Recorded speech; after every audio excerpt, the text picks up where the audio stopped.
علیکم مردک در بازار پاپوگای فروخته پاپوگای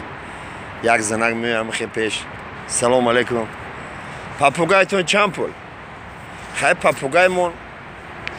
5000 این پاپوگای گپ میزنه خیلی گپ میزنه سخنای شروع میکنه خیلی سخنای شروع میکنه خیلی به اگه چه ارزان تر که پاپوگای نه خیلی نگاه میکنه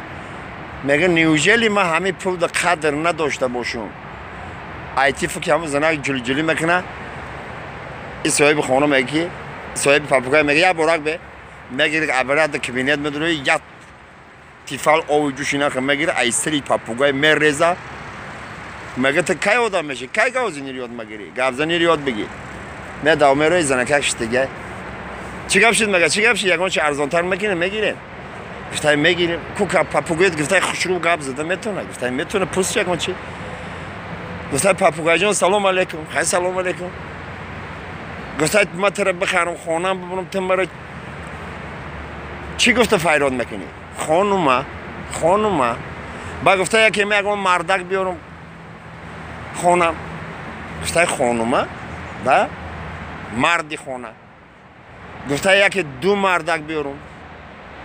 گفته میگم خانوم و خانومه ها ها گفته یکی سه مردک بیارم گفته برای خزیان یا تیفال آوی جوش دیگه من این تاش نقنچی خواهی سلام برادرای عزیز یک قصه نوبتی نقل میکنیم در باره بانیا سمرقند یک بانیا بده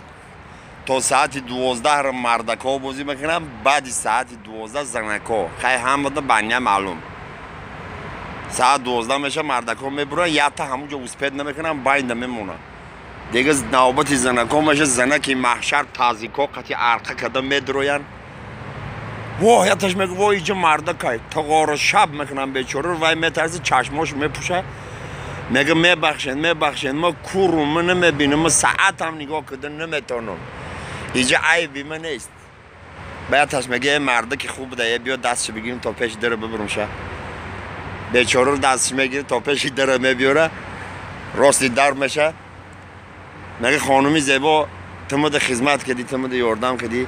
بیام همه عرقهای تو رو بشکم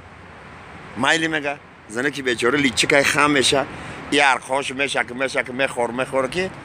باز بوجداد میشه یا لغت میکنه این زنه میگه وی این خیلی که دیسی کو میگه میبخشی ما کورم کو